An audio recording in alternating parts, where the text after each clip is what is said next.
अगर हां, तो यह बात आपके लिए बेहद जरूरी है, क्योंकि सपनों में सांप दिखाई देने वाले सांप कोई साधारण सपना नहीं होता। इसके पीछे गहरे अर्थ छुपे होते हैं, जो हमारे पुराने पुराणों में विस्तार से बताए गए हैं। ये सपने यूं ही नहीं आते। हर सपने का आपके जीवन की किसी घटना, किसी आने वाले बदलाव या किसी संकेत से सीधा संबंध होता है। प्राचीन समय से नागों को बहुत पूजनीय माना गया है। नाग सिर्फ एक जीव नहीं, बल्कि ऊर्जा, शक्ति और भविष्य के संकेतों का प्रतीक माने जाते हैं। इसीलिए जब सपने में नाग दिखाई देता है, तो वह खाली हाथ नहीं आता। वह हमेशा कुछ न कुछ संदेश लेकर आता है। कुछ संदेश इतने महत्वपूर्ण होते हैं कि उन्हें हल्के में लेना भारी गलती हो सकती है। यही कारण है कि कहा जाता है, अधूरा ज्ञान हमेशा नुकसान करता है। इसलिए इस बात को आखिरी तक ध्यान से, मैं तुम्हें एक पुरानी कथा सुनाता हूं। इस कथा से तुम्हें पता चलेगा कि क्यों कुछ लोग बार बार सपने में सांप देखते हैं और ये सपना उनके भाग्य में क्या बदलाव लाता है। जो इस कथा को ध्यान से सुनता है, उसका भ्रम दूर हो जाता है, कष्ट मिट जाते हैं और कई बार आने वाले संकट भी टल जाते हैं। पार्वती जी बोली, हे स्वामी, मैं ये कथा पूरी श्रद्धा से सुनूंगी, कृपया मुझे बताइए। शिव जी ने कहानी शुरू की। बहुत पुराने समय में देवदत्त नाम का एक महान राजा था। वह सिर्फ बलवान ही नहीं था, बल्कि धर्म को मानने वाला, सच्चाई पर चलने वाला और अपनी प्रजा के लिए पिता समान था। उसका राज्य बहुत बड़ा था, उसकी भूमि उपजाऊ थी और उसके राज्य में खुशहाली थी। उसकी प्रजा उसे प्यार करती थी और उसका नाम सम्मान के साथ लेती थी। राजा देवदत्त का आचरण निष्पक्ष, सहृदय और करुणामय था। वे अपनी प्रजा की समस्याओं को ध्यानपूर्वक सुनते और उनका समाधान करने का प्रयास करते थे। वे नियमित रूप से यज्ञ और धार्मिक अनुष्ठान करते थे और वे भगवान शिव के परम भक्त थे। राजा देवदत्त की रानी का नाम सुभद्रा था। सुभद्रा अत्यंत सौम्य, बुद्धिमान और राजा की हर स्थिति में साथ देने वाली थी। राजा और रानी की कोई संतान नहीं थी, जिससे वे कभी कभी चिंतित रहते थे। फिर एक रात राजा देवदत्त ने एक बहुत ही विचित्र सपना देखा कि एक मरा हुआ सांप उनके पैरों के पास पड़ा हुआ है। महाराज इस सपने को देखकर बहुत ही भयभीत हो गए। जागने के बाद उन्होंने यह सपना रानी सुभद्रा को बताया। राजा देवदत्त ने चिंतित होकर रानी से पूछा, हे प्रिय, मैंने सपने में एक मरा हुआ सांप देखा है, इसका क्या अर्थ हो सकता है? रानी सुभद्रा ने राजा को दिलासा देते हुए कहा, हे स्वामी, सपने हमेशा किसी न किसी संदेश का प्रतीक होते हैं, किंतु सपनों का अर्थ जानने के लिए हमें किसी विद्वान राशि की सहायता लेनी चाहिए। तब महाराज अपने मंत्रियों को बुलाते हैं और कहते हैं, हे मंत्रियों, आज मैंने बड़ा ही विचित्र सपना देखा है। मैंने सपने में एक मरे हुए सांप देखा जो मेरे पैर के पास पड़ा था। इस सपने का क्या अर्थ हो सकता है? तुम सब जाकर पता करो। तब सभी मंत्रीगण जाते हैं और नगर में निवास करने वाले अनेक ऋषि मुनियों से पूछते हैं, लेकिन कोई भी उन्हें इस सपने का अर्थ बता नहीं पाया। तो वह लौटकर आ गए और महाराज से कहने लगे, हे महाराज, हमारे राज्य में ऐसा कोई नहीं है जो आपके सपने का अर्थ समझा सके। फिर अन्य मंत्री महाराज के पास आता है और कहता है, हे महाराज, हमारे राज्य के पास स्थित जंगल में मुनि आस्तिक निवास करते हैं, जिन्होंने स्तर पर नाशक यज्ञ से समस्त नागों की रक्षा की थी। इसीलिए उन्हें नागों का रक्षक माना जाता है। हमें उन्हीं के पास जाना चाहिए, वे ही आपको आपके सपनों का अर्थ समझा सकते हैं। फिर महाराज देवदत्त ने आस्तिक मुनि के आश्रम पर जाने का निर्णय लिया। तब महाराज अपने सिपाहियों के साथ रथ में बैठकर आस्तिक मुनि के आश्रम पर जाते हैं। तब आस्तिक मुनि महाराज का स्वागत करते हुए पूछते हैं, हे राजन, मेरे आश्रम में आपका स्वागत है। कहो, आपकी क्या समस्या है? किस कारण से आपका हमारे आश्रम में आगमन हुआ है? तब महाराज देवदत्त कहते हैं, हे मुनिवर, मैं आपके पास एक सहायता मांगने के लिए आया हूँ। मैंने नागों का एक विचित्र स्वप्न देखा है, उसी का अर्थ जानने के लिए आपके पास आया हूँ।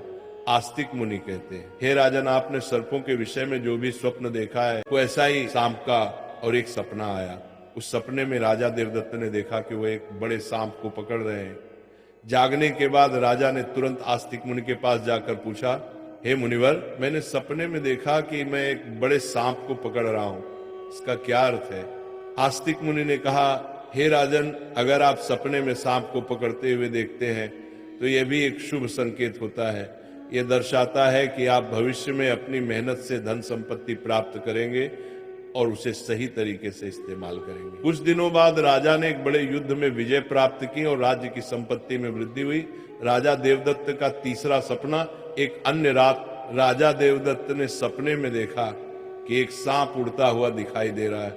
जागने के बाद राजा ने तुरंत आस्तिक मुनि के पास जाकर पूछा, हे मुनिवर, मैंने सपने में एक उड़ता हुआ सांप देखा है, इसका क्या अर्थ है? आस्तिक मुनि ने कहा, हे राजन, अगर सपने में सांप उड़ता हुआ दिखाई देता है तो ये उन्नति और प्रगति का प्रतीक होता है। इसके बाद राजा के राज्य में व्यापार और कृषि में उन्नति होने लगी। राजा देवदत्त का चौथा सपना। कुछ दिनों बाद राजा देवदत्त ने सपने में बार बार काले रंग का सांप देखा। वह चिंतित होकर आस्तिक मुनि के पास गया। राजा ने उनसे पूछा, हे मुनिवर, मैंने सपने में बार बार काले रंग का सांप देखा है, इसका क्या अर्थ है? आस्तिक मुनि ने कहा, हे राजन, अगर सपने में बार बार काले रंग का सांप दिखाई देता है तो ये काल सर्प दोष का संकेत है। हालांकि ज्योतिष शास्त्र में इसका निवारण भी बताया गया है। आस्तिक मुनि के निर्देशानुसार राजा ने पूजा पाठ किया और दोष से मुक्ति पाई। राजा देवदत्त का पांचवा सपना। फिर एक रात राजा देवदत्त ने सपने में हरे रंग का सांप देखा। जागने के बाद राजा ने तुरंत आस्तिक मुनि के पास जाकर पूछा, हे मुनिवर, मैंने सपने में हरे रंग का सांप देखा है, इसका क्या अर्थ है? आस्तिक मुनि ने कहा, हे राजन, अगर सपने में हरे रंग का सांप दिखाई देता है तो ये एक शुभ संकेत है और ये निकट भविष्य में आपके साथ घटने वाली किसी अच्छी घटना की ओर इशारा करता है। इसके बाद राजा के राज्य में अच्छी फसल हुई और प्रजा बहुत खुशहाल हो गई। राजा देवदत्त का छठवां सपना। एक अन्य रात राजा देवदत्त ने सपने में सफेद रंग का सांप देखा। जागने के बाद राजा ने तुरंत आस्तिक मुनि के पास जाकर पूछा, हे मुनिवर, मैंने सपने में सफेद रंग का सांप देखा है, इसका क्या अर्थ है? आस्तिक मुनि ने कहा, हे राजन, सपने में सफेद रंग का सांप दिखाई देना भी शुभ संकेत है, जिससे धन की प्राप्ति होती है। कुछ दिनों बाद राजा को एक अज्ञात स्रोत से बहुत सारा धन प्राप्त हुआ। राजा देवदत्त का सातवां सपना। एक रात राजा देवदत्त ने सपने में देखा कि एक सांप डर कर भाग रहा है। जागने के बाद राजा ने तुरंत आस्तिक मुनि के पास जाकर पूछा, हे मुनिवर, मैंने सपने में एक सांप को डर कर भागते हुए देखा है, इसका क्या अर्थ है? आस्तिक मुनि ने कहा, हे राजन, अगर सपने में सांप को किसी से डर कर भागते हुए देखते हैं तो ये एक अशुभ संकेत है और ये दर्शाता है कि आपको आपके शत्रुओं से धोखा हो सकता है। कुछ दिनों बाद राजा के करीबी मंत्री ने उन्हें धोखा दिया, लेकिन राजा समय रहते सतर्क हो गए और उन्होंने उस मंत्री को कैद कर लिया और दंड दिया। राजा देवदत्त का आठवां सपना। एक अन्य रात राजा देवदत्त ने सपने में देखा कि एक सांप उन्हें काट रहा है। जागने के बाद राजा ने तुरंत आस्तिक मुनि के पास जाकर पूछा, हे मुनिवर, मैंने सपने में देखा कि एक सांप मुझे काट रहा है, क्या अर्थ है इसका? आस्तिक मुनि ने कहा, हे राजन, अगर सपने में सांप आपको काटता है या आपका पीछा करता है तो ये किसी अशुभ घटना की सूचना होती है। कुछ दिनों बाद राजा को गंभीर बीमारी ने घेर लिया, लेकिन वे मुनि के आशीर्वाद से ठीक हो गए। राजा देवदत्त का नौवां सपना। एक रात राजा देवदत्त ने सपने में नाग-नागिन का जोड़ा देखा। जागने के बाद राजा ने तुरंत आस्तिक मुनि के पास जाकर पूछा, हे मुनिवर, देवदत्त ने सपने में सांप और नेवले की लड़ाई देखी। जागने के बाद राजा ने तुरंत आस्तिक मुनि के पास जाकर पूछा, हे मुनिवर, मैंने सपने में सांप और नेवले की लड़ाई देखी है, इसका क्या अर्थ है? आस्तिक मुनि ने कहा, हे राजन, अगर सपने में सांप और नेवले की लड़ाई होते हुए देखते हैं तो ये इस बात का संकेत है कि आपके सामने आपके गुप्त शत्रु का खुलासा हो जाएगा और उसके साथ आपकी लड़ाई भी होगी। कुछ दिनों बाद राजा के गुप्त शत्रु का पर्दाफाश हुआ और राजा ने उसे परास्त कर दिया। राजा देवदत्त का 12वां सपना। एक रात राजा देवदत्त ने सपने में देखा कि एक सांप शिवलिंग से लिपटा हुआ है। जागने के बाद राजा ने तुरंत आस्तिक मुनि के पास जाकर पूछा, हे मुनिवर, मैंने सपने में सांप को शिवलिंग से लिपटा हुआ देखा है, इसका क्या अर्थ है? आस्तिक मुनि ने कहा, हे राजन, अगर सपने में सांप को शिवलिंग से लिपटा हुआ देखते हैं तो यह दर्शाता है कि भगवान शिव की आपको कृपा प्राप्त होगी और आपकी कोई विशेष मनोकामना पूर्ण होगी। इसके बाद राजा ने भगवान शिव की आराधना की और उनकी विशेष मनोकामना पूर्ण हो गई। राजा देवदत्त का 13वां सपना। एक रात राजा देवदत्त को भयंकर सपना आया। उन्होंने देखा कि एक काला सांप उनकी छाती पर आकर बैठा है। राजा बहुत भयभीत हो गया और तुरंत आस्तिक मुनि के पास पहुंचा। हे मुनिवर, मैंने एक भयंकर सपना देखा है। एक काला सांप मेरी छाती पर आकर बैठा था, इसका क्या अर्थ है? राजा ने घबराते हुए पूछा। आस्तिक मुनि ने गंभीर स्वर में कहा, हे राजन, यह सपना आपके लिए गंभीर चेतावनी है। इसका अर्थ है कि आपकी मृत्यु निकट है। आपको तुरंत भगवान शिव की शरण में जाना चाहिए और उनकी आराधना करनी चाहिए। वे ही आपको इस संकट से बचा सकते हैं। राजा देवदत्त भयभीत हो गए और तुरंत भगवान शिव की आराधना करने लगे।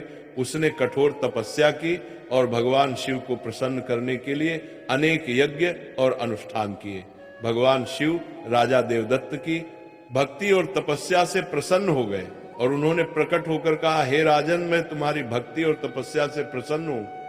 तुमने अपनी मृत्यु के भय से नहीं बल्कि सच्चे मन से मेरी आराधना की है, इसलिए मैं तुम्हें आशीर्वाद देता हूं कि तुम्हारी आयु लंबी होगी और तुम स्वस्थ एवं सुखी जीवन जियोगी। राजा देवदत्त ने श्रद्धा पूर्वक कहा, हे देवों के देव महादेव, आपकी कृपा से मेरी आयु लंबी हो गई। मैं आपके आशीर्वाद के लिए अत्यंत आभारी हूं। मैं सदा आपकी आराधना करता रहूंगा। भगवान शिव ने राजा को आशीर्वाद दिया और उसकी मृत्यु का संकट टल गया। राजा देवदत्त ने लंबे समय तक अपने राज्य में सुख और शांति से शासन किया। कथा सुनने के बाद देवी पार्वती ने कहा, हे स्वामी, ये कथा अत्यंत रोचक और शिक्षाप्रद थी। अब मुझे समझ में आ गया कि सपनों का क्या महत्व होता है और वे हमारे जीवन को किस प्रकार प्रभावित करते हैं। तब भगवान शिव ने मुस्कुराते हुए कहा, हे पार्वती, सपने हमें हमारे अवचेतन मन की गहराइयों से जोड़ते हैं और हमें महत्वपूर्ण संदेश देते हैं। हमें उन्हें समझने और उनसे सीखने की कोशिश करनी चाहिए। हे पार्वती, राजा देवदत्त के सपनों ने यह सिद्ध कर दिया कि हर सपना एक संदेश लेकर आता है। यदि सपने में मरा हुआ सांप आता है तो यह सपना जीवन की बाधाओं और संकटों के समाप्त होने का संकेत देता है। यह शुभ संकेत है कि कठिनाइयां दूर हो रही हैं और सुखद समय आने वाला है। यदि सपने में कोई सांप को पकड़ता है तो यह सपना दर्शाता है कि व्यक्ति अपनी मेहनत से धन संपत्ति प्राप्त करेगा और उसे सही तरीके से इस्तेमाल करेगा। यह सफलता और समृद्धि का प्रतीक है। यदि सपने में उड़ता हुआ सांप दिखता है तो यह सपना उन्नति और प्रगति का प्रतीक है। इसका अर्थ है कि व्यक्ति के जीवन में विकास, पास और तरक्की होगी। यदि सपने में काले रंग का सांप दिखाई देता है तो यह काल सर्प दोष का संकेत है। यह अशुभ होता है, लेकिन इसका निवारण संभव है जिससे व्यक्ति को राहत मिल सकती है। यदि सपने में हरे रंग का सांप आता है तो यह शुभ संकेत है और निकट भविष्य में अच्छी घटनाओं का पूर्वाभास कराता है। यह सुख समृद्धि का प्रतीक है। यदि सपने में सफेद रंग का साफ दिखाई देता है तो यह धन की प्राप्ति का संकेत है। यह सपना आर्थिक समृद्धि और सफलता की ओर इशारा करता है। यदि सपने में कोई सांप मनुष्य से डरकर दूर भाग रहा है तो यह अशुभ संकेत है और यह दर्शाता है कि शत्रुओं से धोखा हो सकता है। सावधान रहने की आवश्यकता है। यदि सपने में किसी मनुष्य को सांप काटता है तो यह किसी अशुभ घटना की सूचना होती है जो व्यक्ति के स्वास्थ्य या सुरक्षा के लिए खतरा हो सकता है। यदि सपने में नाग नागिन का जोड़ा दिखाई देता है तो यह संकेत है कि पूर्वजों की ओर से सूचना मिल रही है कि कुल देवी देवता की उपासना करनी चाहिए, जिससे कुल में सुख शांति बनी रहती है। यदि सपने में कोई सांप सिंहासन पर बैठा हुआ दिखाई देता है तो यह सपना आने वाली संतान के संकेत देता है जो महान बनेगा और राज करेगा। यह शुभ और उत्साहवर्धक सपना है। यदि सपने में सांप और नेवले की लड़ाई दिखाई देती है तो ये गुप्त शत्रु के खुलासे और उससे संघर्ष का संकेत है। व्यक्ति को सतर्क रहना चाहिए और अपने शत्रुओं का सामना करने के लिए तैयार रहना चाहिए। यदि सपने में कोई सांप शिवलिंग से लिपटा हुआ दिखाई देता है तो यह भगवान शिव की कृपा और किसी विशेष मनोकामना की पूर्ति का संकेत है। यह अत्यंत शुभ और आध्यात्मिक सपना है।